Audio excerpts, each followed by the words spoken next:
जैसा कि आप सबको पता है कि सीबीएसई ने अपना आर्टिफिशियल इंटेलिजेंस और ऐसे ही अपने जो क्लास 10th और 12th के स्किल एजुकेशन के सब्जेक्ट्स हैं उनके लिए सैम्पल क्वेश्चन पेपर और मार्किंग स्कीम अपनी वेबसाइट cbseacademic.nic.in पर अपलोड कर दी है। उसी में से हम class 10th artificial intelligence subject code 417 तो 2023-24 के लिए जो एक क्वेश्चन पेपर ब्लूप्रिंट के साथ में अपलोड किया है, हम उसको एक बार एनालाइज करेंगे और समझने की कोशिश करेंगे कि इस बार जो हमारा पेपर देने का तरीका होगा, बोर्ड एग्जाम की प्रिपरेशन हम किस प्रकार करें, क्योंकि इस बार क्वेश्चंस के जो तरीके हैं, पैटर्न्स हैं, वो पिछले बार के पेपर से थोड़े डिफरेंट है और उसमें कुछ ऐसे चेंजेस भी हैं जो हमारे लिए एक स्टैंडर्ड लेवल लेकर के आ सकते हैं। या हम ये कह सकते हैं कि सीबीएसई ने जो सैंपल पेपर इस बार अपलोड किया है वो उस लेवल पे अपलोड किया है कि अगर आपने किताबें ठीक से पढ़ी होंगी, जो एनसीईआरटी की बुक्स अवेलेबल हैं सीबीएसई के द्वारा दी हुई, तो ही आप उस पेपर को अच्छे से क्रैक कर पाएंगे और अपनी स्कोरिंग को डेवलप कर पाएंगे। सामने ब्लूप्रिंट गिवन है कि एम्प्लॉयबिलिटी स्किल्स जो कि आपकी 10 मार्क्स की आती है, पहले की तरह वो 10 मार्क्स की ही आएगी। पांचों यूनिट्स इसकी अवेलेबल हैं। 1 मार्क के क्वेश्चंस टोटल 6 होंगे, जिसमें से कोई 4 करने होंगे। 2 मार्क्स के टोटल क्वेश्चन 5 होंगे, हर एक यूनिट में से एक एक क्वेश्चन पुटअप होगा। ऐसे ही जिसमें से कोई 3 आपको करने होंगे। टोटल 11 क्वेश्चंस में से 7 क्वेश्चंस आपको करने हैं। इस तरीके से आपके 10 नंबर यहाँ पर कंप्लीट हो जाएंगे। और अगर हम बात करें सब्जेक्ट स्पेसिफिक स्किल्स की, तो ये आप सबको पता है कि इस बार जो कोर्स है करिकुलम में 2 यूनिट हमारी बढ़ चुकी हैं, डेटा साइंस और कंप्यूटर विजन। और इन दोनों यूनिट्स के अंदर से भी जो हमारा कंटेंट है, क्वेश्चंस हैं, वो भी आएंगे। इंट्रोडक्शन टू एआई 5 क्वेश्चन होंगे 1 मार्क के, एआई प्रोजेक्ट साइकिल से 3 क्वेश्चन, डेटा साइंस से 3 क्वेश्चन, कंप्यूटर विजन से 3 क्वेश्चन, एनएलपी इवैल्यूएशन से 5-5 क्वेश्चन। टोटल 24 क्वेश्चन होंगे 1 मार्क के, जिसमें से आपको कोई 20 आंसर करने हैं और आपके 20 मार्क्स यहां से सिक्योर होंगे। 2 मार्क्स के क्वेश्चन की बात करें तो intro to AI, AI project cycle, data science, computer vision, NLP और इवैल्यूएशन से एक एक क्वेश्चन आएगा। टोटल 6 क्वेश्चन होंगे, 4 करने होंगे और 4 इंटू 2 8 मार्क्स यहां से आपके सिक्योर होंगे। 4 नंबर के क्वेश्चन की बात करें तो intro to AI, AI project cycle, NLP और इवैल्यूएशन, इन यूनिट से आपके 4 नंबर के क्वेश्चन आएंगे। यानी कि मोस्ट मार्क्स सिक्योरिंग जो आपकी मैक्सिमम मार्क्स हैं वो इन 4 यूनिट से आपको मिलेंगे। Intro to AI, AI project cycle, NLP और इवैल्यूएशन, 5 क्वेश्चन होंगे टोटल, जिसमें से कोई 3 आपको करने होंगे। 12 मार्क्स आप यहां से सिक्योर कर पाएंगे, तो टोटल 40 मार्क्स आपको इस तरीके से मिलने वाले हैं। हालांकि ये पैटर्न तो गिवन है, हम जो बात करने वाले हैं वो है हमारा सैंपल क्वेश्चन पेपर के क्वेश्चंस का टाइप, कि क्वेश्चन किस तरीके से आएंगे। पहले हमारे सामने क्या होता था कि एक क्वेश्चन आता था, 4 ऑप्शंस अवेलेबल होते थे, उनमें से कोई एक सही ऑप्शन हमें टिक करके हम मार्क्स अपने सिक्योर कर लेते थे। लेकिन इस बार ऐसा नहीं है। इस बार चीजों में कॉम्पिटेंसी बढ़ी है। इस बार चीजें जो है वो एग्जाम्पल बेस्ड जोड़ दी गई हैं। क्वेश्चंस को समझना पड़ेगा और समझने के बाद फिर अपने आप को देखना पड़ेगा कि एप्रोप्रिएट ऑप्शन क्या हो सकता है। और कई बार ऑप्शन भी नहीं दिए होंगे, आपको अपने आप से ही अपनी जो आपने लर्न किया है, जो आपने सीखा है, जो पढ़ा है, उसके आधार पर आपको आंसर देना होगा। जैसे कि आप यहाँ पर पहला क्वेश्चन ही आप देखेंगे, MD Gulati started with a small shop. With his focus, dedication, and clear ideas, MDH became one of the most popular brands in India, besides having a good reputation all over the world.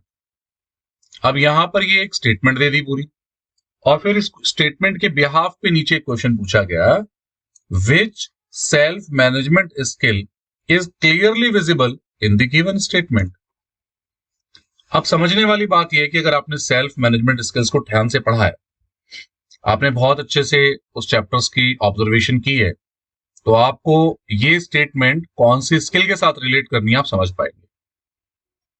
अगर आपको लगता है कि आपके mind में answer आ गया है तो आप कमेंट सेक्शन में भी आंसर दे सकते हैं। और आपके ध्यान में आ रहा होगा कि मार्किंग स्कीम इसका आंसर कह रही है सेल्फ मोटिवेशन। अगर ये नॉर्मल तरीके से क्वेश्चन पूछा जाता तो शायद ये ऐसे पूछ लिया जाता कि सेल्फ मोटिवेशन स्किल ऑप्शन में दे देते, option 1 self motivation, option 2 self confidence, option 3 कुछ और ऑप्शन होता, कुछ और ऑप्शन होता, और आपको कोई एक ऑप्शन टिक लगाना होता, तो आपके लिए आसान हो जाता। लेकिन सेम क्वेश्चन आपके लिए टिपिकल बन गया, क्योंकि अब यहां से आपको ऑप्शन नहीं मिले, आपसे पूछा जा रहा है कि बताइए कौन सी स्किल है। तो ऐसे क्वेश्चंस के लिए आपको तैयार होना पड़ेगा, और उस तैयारी के लिए आपको बुक पढ़नी पड़ेगी। सेकंड क्वेश्चन थोड़ा इजी है, क्योंकि चारों ऑप्शंस अवेलेबल है। When you bring the mouse over a file in File Explorer, it will show the details of that file. This is known as drag and drop, double click, hover, single click. अब आपको knowledge होगी कि ये word किससे relate करता है, तो आप बता पाएंगे। जैसे कि इसका आंसर होवर है, यानी कि जब आप अपने माउस को किसी भी कंटेंट के ऊपर लेकर जाते हैं, क्लिक नहीं करते, तो यानी कि आप होवर कर रहे हैं। एक तीसरा क्वेश्चन देखेंगे, तो ये एक नया टाइप है, हालांकि ये क्वेश्चन पहले भी आ चुके हैं। असर्शन एंड रीजन, इसे हम कह सकते हैं कि पहली स्टेटमेंट एक कथन है, एक स्टेटमेंट है। अब वो स्टेटमेंट किससे रिलेट करती है, उसका कारण क्या है, रीजन क्या है, वो नीचे मेंशन किया है। A R, assertion and reason, ये क्वेश्चन आपको अब मिलने वाले हैं। हालांकि ये क्वेश्चंस डालने का पर्पस ही सीबीएसई का ये है कि अब जो कॉम्पिटेटिव एग्जाम्स आप देने वाले हैं आने वाले समय में, उनमें इसी प्रकार के प्रश्न आपको मिलेंगे। अब जैसे यहाँ असर्शन लिखी है, a doctor works for a renowned hospital. एक डॉक्टर एक अच्छे हॉस्पिटल के लिए काम करता है, और उसका रीजन क्या दिया है, statement given above is an example of ways employment.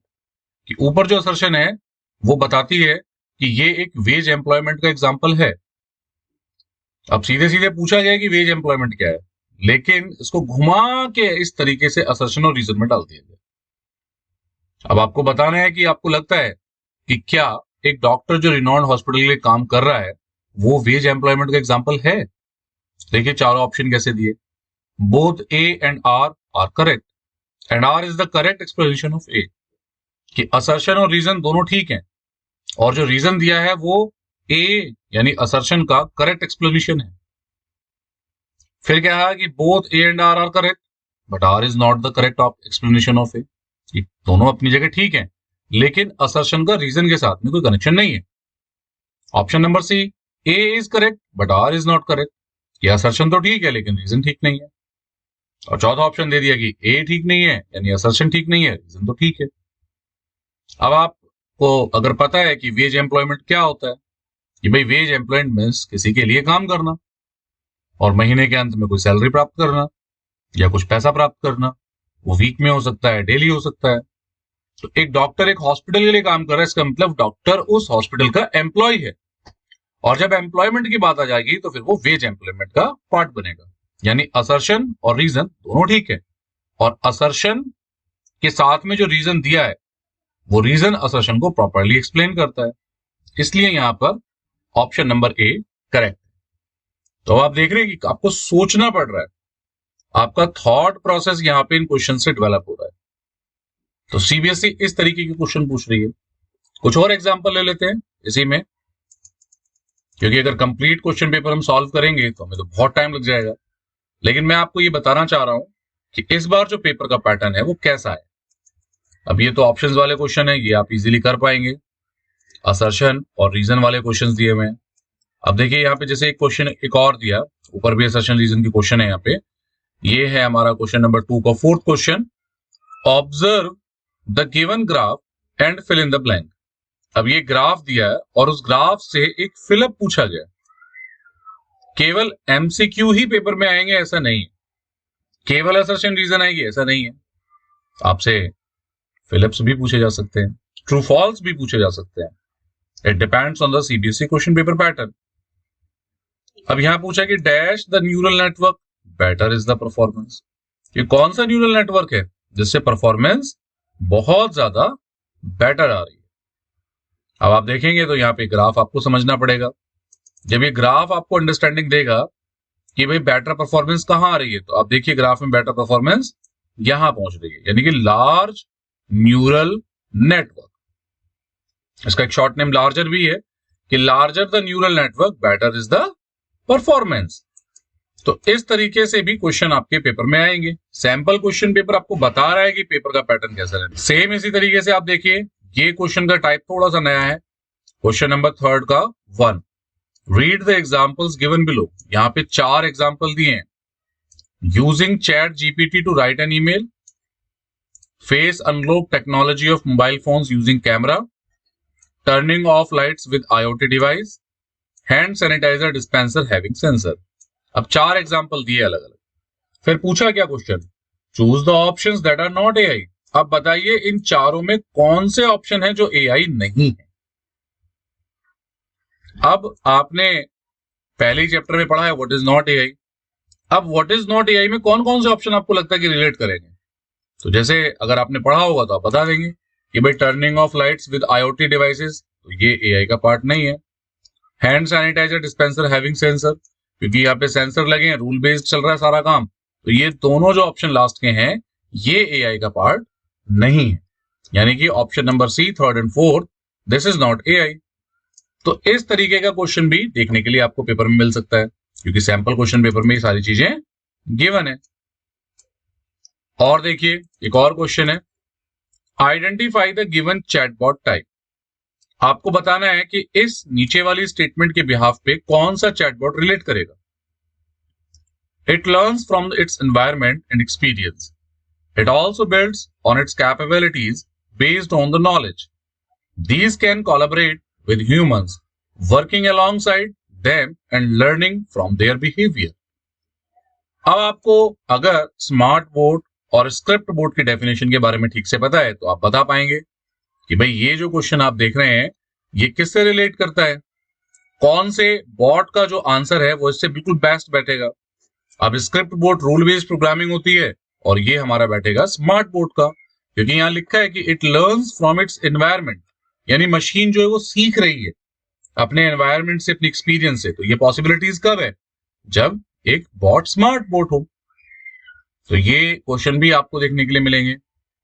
ऐसे ही स्टेटमेंट 1, स्टेटमेंट 2, ये भी असर्शन रीजन जैसा ही है, लेकिन असर्शन रीजन ना होकर के 2 अलग अलग स्टेटमेंट है, जिसमें से आपको बताना है कि कौन सी स्टेटमेंट सही है, कौन सी स्टेटमेंट गलत है। जैसे स्टेटमेंट 1 में लिखा है, the output given by the AI model is known as reality, कि एआई मॉडल के द्वारा दी गई आउटपुट को रियलिटी कहा जाता है। और फिर लिखा है the real scenario is known as prediction, और जो रियल सिनारियो है वो प्रेडिक्शन होता है। तो अब आपको बताना है कि क्या दोनों स्टेटमेंट ठीक है या गलत है। तो आपको पता है कि भाई जो एआई की आउटपुट आती है उसे प्रेडिक्शन कहा जाता है, जबकि यहां लिखा है कि एक स्टेटमेंट है, रियलिटी है। और ऐसे जो रियल सिनारियो होता है उसे प्रेडिक्शन नहीं कहा जाता, उसे रियलिटी कहा जाता है। दोनों ही स्टेटमेंट गलत है। तो यहाँ पे option number B, both statement 1 and statement 2 are incorrect. इसका मतलब आप तुक्का भी नहीं लगा सकते, क्योंकि तुक्का लगाने के लिए भी आपको नॉलेज तो चाहिए ना थोड़ी बहुत। तो अब आपको घुमा दिया, एक स्टेटमेंट बिल्कुल गलत तरीके से लिखी है, अपोजिट डेफिनेशन लिख दी। The output given by the AI model is known as prediction होना चाहिए था, लेकिन रियलिटी लिख दिया। आपको लोग थोड़ा सा कंफ्यूज किया, एक वर्ड चेंज करते पूरी डेफिनेशन का मतलब ही बदल गया। तो ये क्वेश्चन भी आपके पेपर में आ सकते हैं। इसके ऊपर वाला क्वेश्चन देखिए, ये भी थोड़ा डिफरेंट है। Frischti learned about AI terminologies but was not able to recollect the term that is used to refer to machine that perform tasks with vast amount of data using neural network. Help her with the correct term. अब एक statement देकर के पूछा कि बताओ भैया ये term क्या है। तो आप समझ जाइए कि पेपर का जो लेवल है वो किस तरीके का है। आपने एक एमसीक्यूज के अंदर ही ऑब्जेक्टिव टाइप क्वेश्चंस में कितने तरीके के क्वेश्चन आपने देख लिए यहाँ पे। केवल एमसीक्यूज नहीं आएंगे, फिलिप्स भी आ रहे हैं, असर्शन रीजन भी आ रहे हैं, स्टेटमेंट 1 स्टेटमेंट 2 भी आ रहे हैं, और दोनों स्टेटमेंट के बारे में पूछा जा रहा है, और कोई एग्जाम्पल देकर के वो टर्म क्या है वो भी पूछा जा रहा है। तो जैसे यहाँ पे वास्ट अमाउंट ऑफ डेटा की बात हो रही है, तो डीप लर्निंग की बात हो रही है, तो आपको पता है कि डीप लर्निंग, मशीन लर्निंग क्या है, तो आप आंसर कर पाएंगे कि that answer is deep learning. तो ऑब्जेक्टिव टाइप में कुछ इस तरीके के क्वेश्चन है, जैसे यहाँ पे भी पूछा गया है सार्थक वाला एग्जांपल देके नेम द कॉन्सेप्ट, यानी कि एग्जांपल दिया होगा या कोई स्टेटमेंट दी होगी, उस स्टेटमेंट से कौन सी टर्म निकल के आ रही है वो पूछा जाए। डायरेक्ट क्वेश्चन भी हो सकते हैं 1 मार्क्स में, जैसे यहाँ देखिए पूछा है directly, which evaluation parameter takes into consideration all the correct prediction. बताइए कौन सा इवैल्यूएशन का वो पैरामीटर है जो करेक्ट प्रेडिक्शन को कंसिडर करता है। तो इसका मतलब हम बात कर रहे हैं इवैल्यूएशन स्टेज में एक्यूरेसी लेवल की, जिसमें हम करेक्ट प्रेडिक्शंस को काउंट करते हैं। तो ये डायरेक्ट क्वेश्चन भी है। अब इतने टाइप के क्वेश्चन आपके एमसीक्यू ऑब्जेक्टिव्स में आ रहे हैं, तो इसका मतलब डायरेक्ट केवल एक क्वेश्चन और 4 ऑप्शन, इस पर डिपेंड रहने की जरूरत से काम नहीं चलेगा। आगे आते हैं 2 मार्क्स के question. List 2 best practices for effective communication. तो ये तो इजी क्वेश्चन है, डायरेक्ट क्वेश्चन पूछा गया है, तो आप इजीली बता भी देंगे कि भाई सिंपल लैंग्वेज आप यूज कर सकते हैं, रेस्पेक्टफुल रह सकते हैं, कम्युनिकेट करने के लिए जितना हो सकता है कि वो इजी कम्युनिकेट करें, सिंपल वर्ड्स का इस्तेमाल करें। ऐसे ही what is the importance of setting goals in life, the Trojan horse. अब यहाँ पे देखिए वही 1 नंबर जैसा क्वेश्चन यहाँ पूछा गया, एक स्टेटमेंट दी है और उस स्टेटमेंट के साथ में क्वेश्चन जोड़ दिया गया कि what does Trojan horse mean in computer terminology, कि कंप्यूटर टर्मिनोलॉजी में ट्रोजन हॉर्स क्या है, यानी एक तरीके से पूछा गया कि ट्रोजन हॉर्स क्या होता है, उसको डिफाइन कर दीजिए।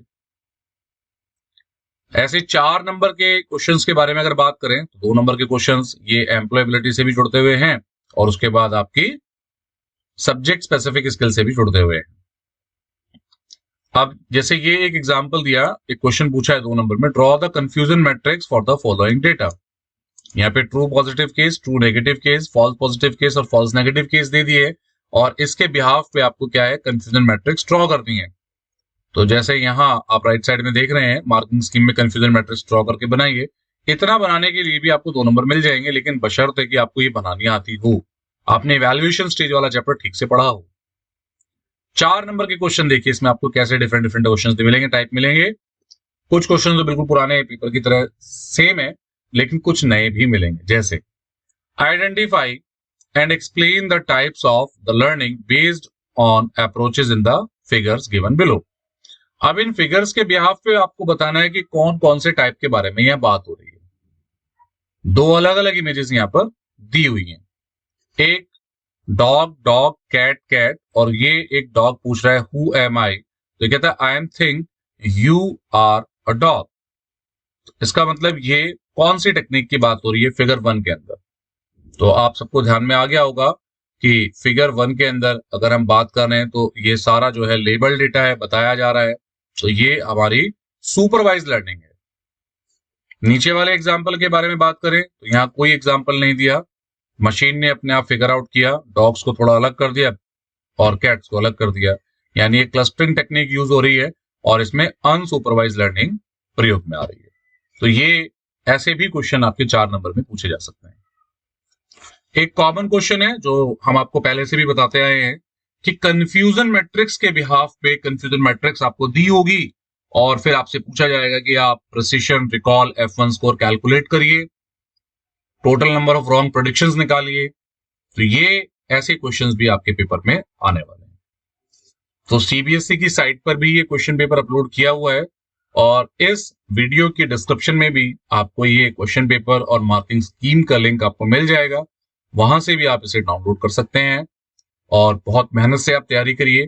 किसी भी टॉपिक में कोई डाउट है तो वो आप हमसे कमेंट सेक्शन में भी पूछ सकते हैं और कंप्लीट क्लास 10th के लिए भी हमने पूरा कोर्स वीडियो बनाया हुआ है, उसको भी आप डिस्क्रिप्शन में लिंक के थ्रू देख सकते हैं या ऊपर आई बटन पर भी उसका लिंक गिवन होगा, वहां से भी आप इसको चेकआउट कर सकते हैं और कंप्लीट कोर्स को लेकर के, किसी भी टॉपिक को लेकर के आप वीडियोस को देख करके कॉन्सेप्ट समझ सकते हैं।